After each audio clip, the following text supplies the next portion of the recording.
and it's great to see so many familiar names and faces and to be in such august company. So David, thank you very much for scheduling this. I have to say it is a question that I have been asked many, many times over my time as director at SAM. So it's obviously a hot topic in the sector and one that I think is very timely. So just three things I'm going to do over a quick period of time, and then hopefully we can answer some questions if they come up. First of all, a quick timeline of what we have been through. Then David said, and why would we do this? Because I have to say I've probably got grayer in the process, and it's certainly taken a lot of brains, and some of the lessons that we have learnt as well. So I started as director in 2015, and in some respects it's been the shortest, nearly 6 years, and in other respects it's been the longest. Council prior to me starting had already commissioned a business case or feasibility case to develop a new art museum. So that piece of work had been done, and in 2014 that was endorsed by council, which was a very, very important step. It meant that those documents were in the public domain, and it meant that we could circulate them with our colleagues.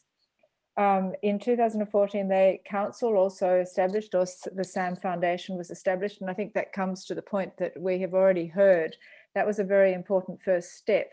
And council's vision for the SAM Foundation was that they would raise a considerable amount of money towards this new building. So their understanding of a foundation for an art museum was different, perhaps, from those working within the sector. But that was specifically to raise the funds. Of course, the foundation continues, and the journey around what the foundation does and is and how it relates to SAM has been one that we have been going on over this period of time. So the foundation was established, as I said, from the original business case to raise money for the new SAM facility. And it was a trust governed by a trust deed, complying with the deductible gift recipient status.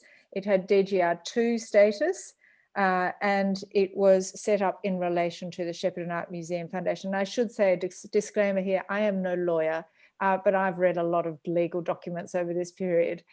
So if I get something wrong, all those who are, note it, and I'll take that up later. SAM at this stage is still council owned and operated, and remains, there is the plan that we will transition in due course, but that's a long journey.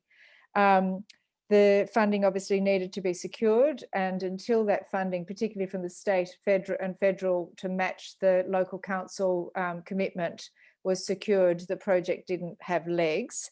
And so one thing sort of, once one thing happened, it cascaded and the next thing could occur. In the midst of this, we developed an architectural competition, and I worked with the Australian Institute of Architects, because again, the need to have external endorsement of each of these steps is very important. So in setting up the foundation, having external people, having a business case, and then having people that had done this sort of thing in the community that could speak to council and assure council, I think, was very important.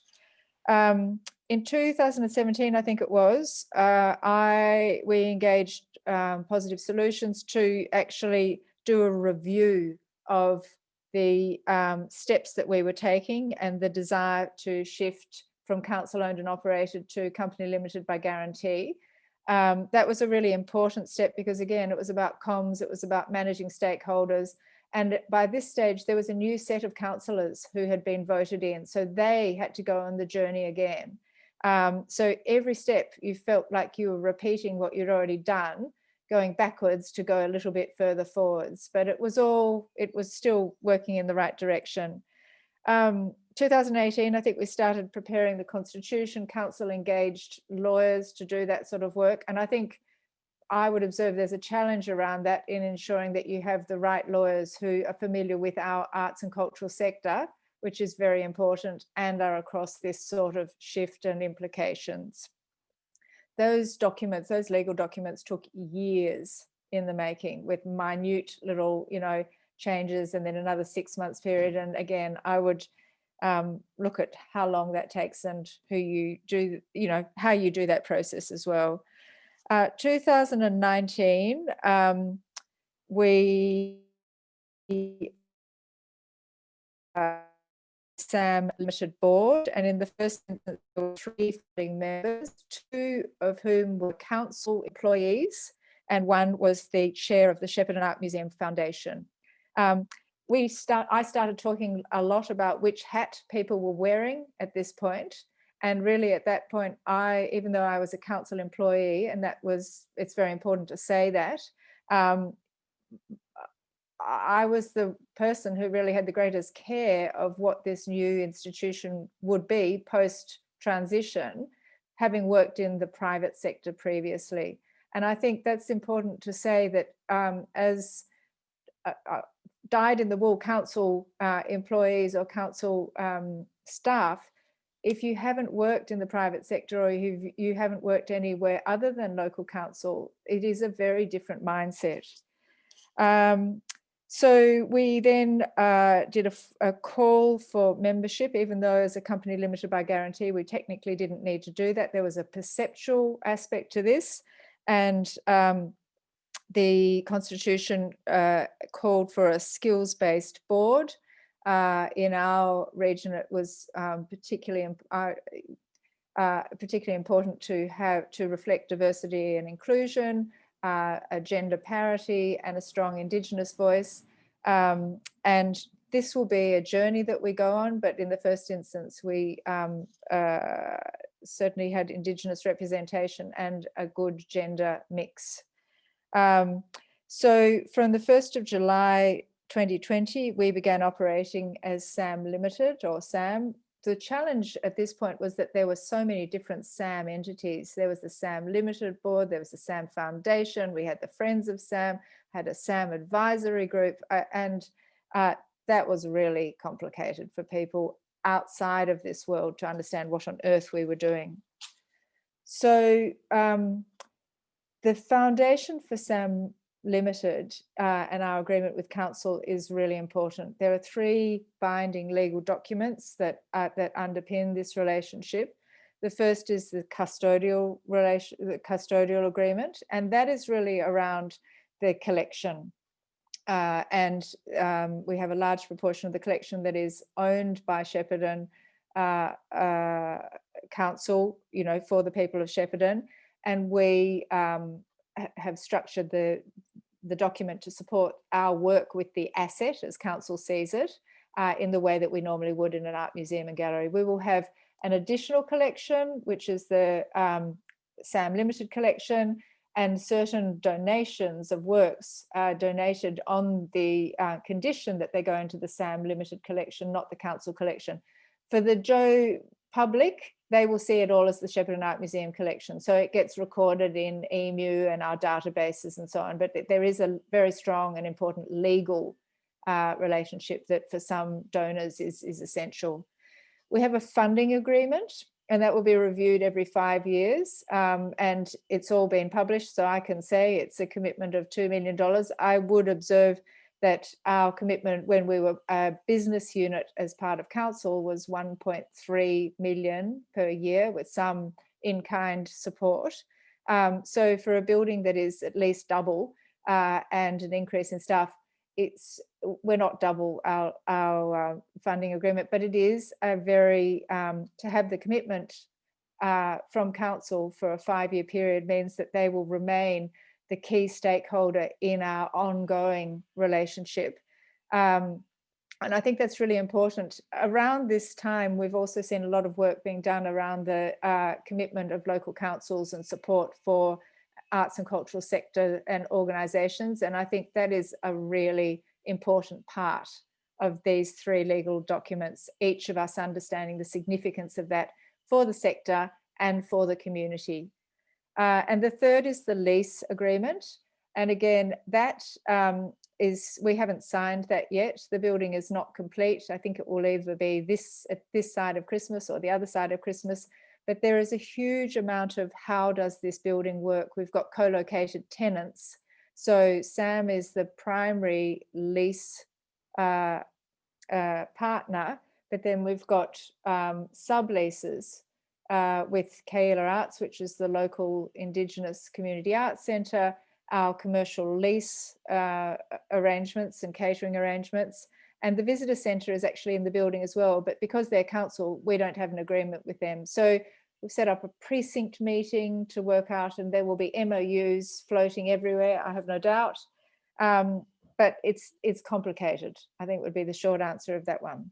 So why would you do it? I think the first is perceptual, and it's about we were wedged in between council and performing arts in our building, and most people didn't know we were there because you go to council to pay your fines or your rates.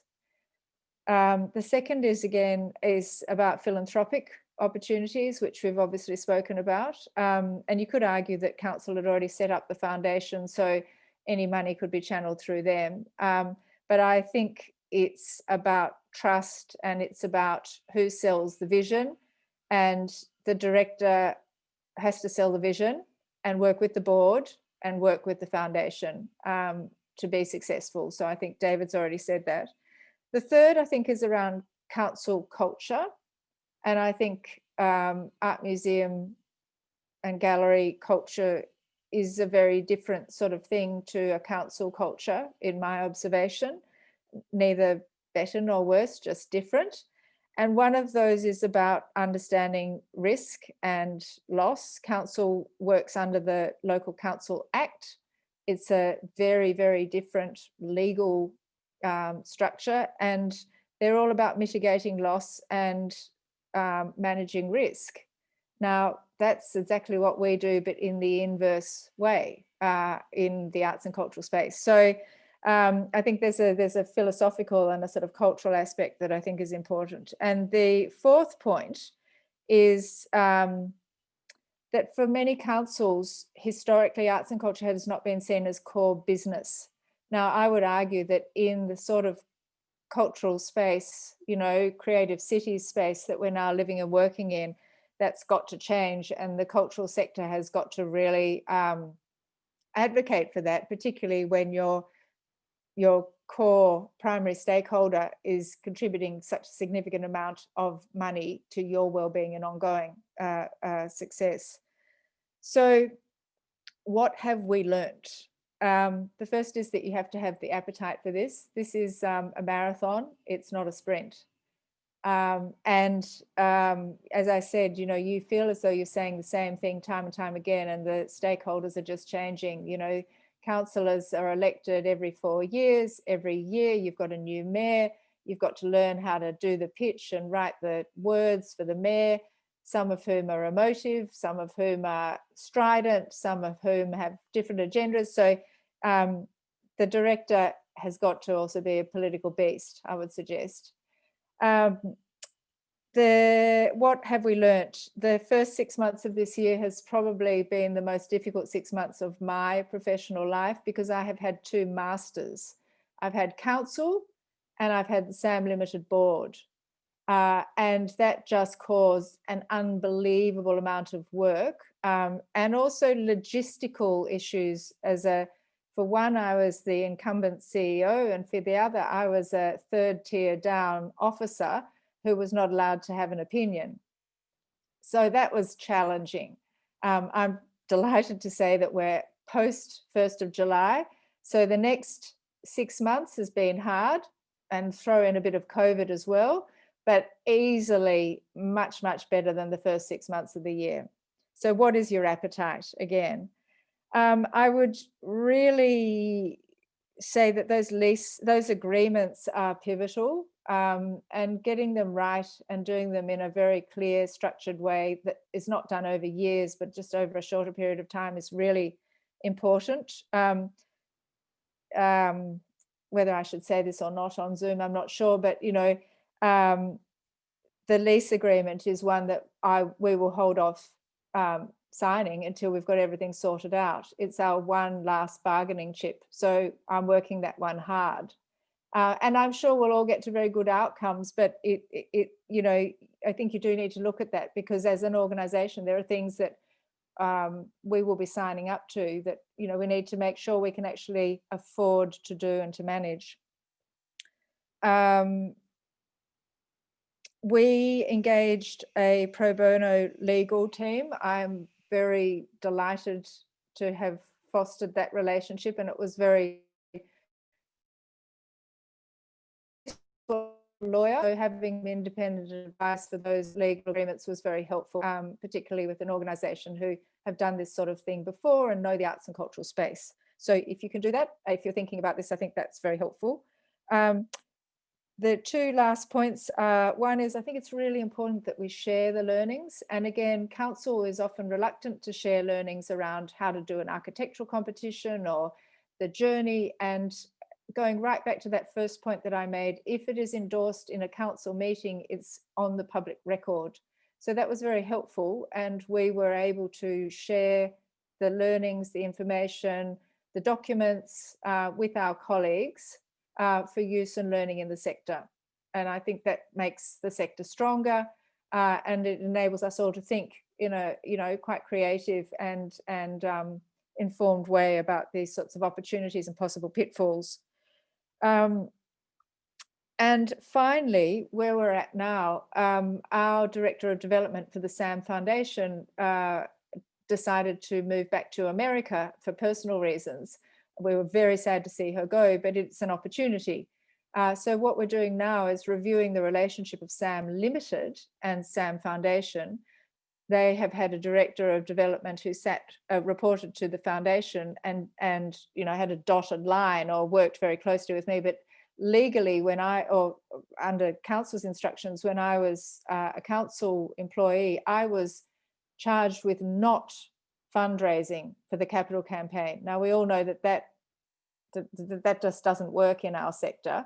So we now are bringing those two positions, or that position, into the SAM organisation, the org chart and structure. They will report directly to me, work very closely with the foundation, and this is the next stage of the evolution of this governance structure and relationship, with the end goal of raising the capital campaign for the building and the ongoing support of the institution in terms of the development and fundraising. So I'll leave it there, and very happy to answer any questions.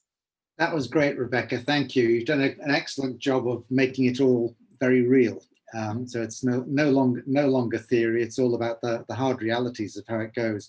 Before I invite Gerard and Eliza to talk briefly, I have got a question for you, which I'd like you to answer briefly if you can, which is, looking back at this stage, and your journey isn't finished, but looking back at this stage, is there anything you would have done differently?